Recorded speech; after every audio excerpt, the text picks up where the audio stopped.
Psycho artist కాదండి, psychiatrist. ఓ sorry sir, scientist ఇచ్చారండి అని అడిగి తెలుసుకుందాం. నమస్కారం సైంటిస్ట్ గారు. సహజంగా మనుషులకి కోపం ఎందుకు వచ్చిందంటారు?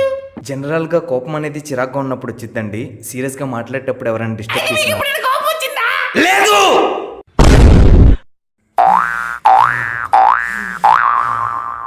ఇందాకేదో చెప్తున్నాను. సీరియస్ గా మాట్లాడేటప్పుడు డిస్టర్బ్ చేయకూడదు. సీరియస్గా మాట్లాడేటప్పుడు డిస్టర్బ్ చేసినా, పోనీ చెప్పిన మాట వినకపోయినా. Excuse me. హలో.